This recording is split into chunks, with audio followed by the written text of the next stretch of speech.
is there's some challenges with finding my birth mother. First of all, I don't speak any Chinese or Japanese, right? So the only person that I know, I mean, although I had on occasion pretended to do so, I was on a bus, and you know, one of those guys with a Chinese tattoo on his arm, and I just sat next to him. I got to him, I sat next to him on the bus. I just looked at him and went, just got off the bus. Right?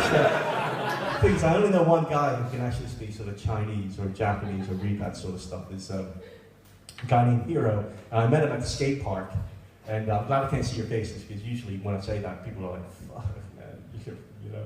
Because honestly, people when they find out that I skateboard, when you're my age, you know, people think two things: either you own your own skateboard company, or you prefer the company of young boys. And no, he's my age. He's in his 40s, right? Still skateboard. Yeah, I skateboard and I surf, but that's personal. I don't want to get into that, right? So that's one of the things. Asians, like that stereotype about Asians all look alike. Okay, I mean, that means that, you know, solving crimes in China must be a real bitch. I mean, it'd be like, you can imagine some of the policemen in China going, you know, at the burglary going, oh, Mr. He's like that? You, well, could you mention, what did the burglar look like? What did the burglar, well, he had black hair, he had kind of like smallish eyes.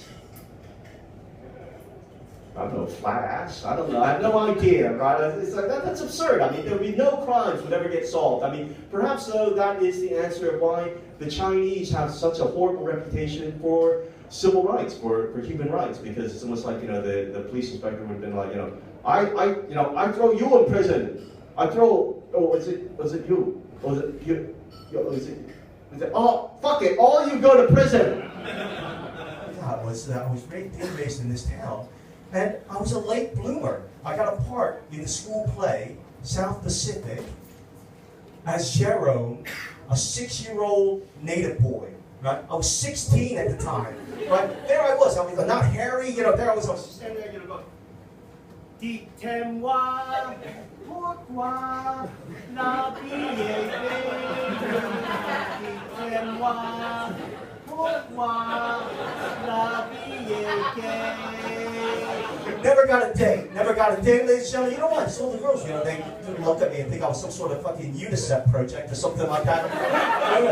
And the thing I was raised a white redneck kid, just like everybody else in New Jersey. You know, I totally British. You know how I can tell? I'm even leching more. I'm leching more in a British kind of way now. Because I was, you know, it's like I'll see an attractive woman walk down the street and I'll say to myself, pleasant. Right? The thing is, obviously, you know, I was raised in New Jersey because, you know, before that, you know, I would have said, you know, I'd pound that. It was led to a very embarrassing first experience in Poundland. It wasn't exactly what I thought it was going to be.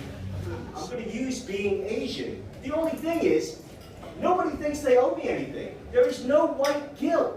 There's no white guilt for Asian Chinese people. I mean, white guilt for black people is like fucking off the charts, right? Yeah, okay. White guilt for fucking Chinese people, especially in North America. Okay, it's like, we built your railroads. We built your railroads. And you did a very fine job. Oh, thank you. You know, it's just like there's no white guilt for any of that stuff. Anyway.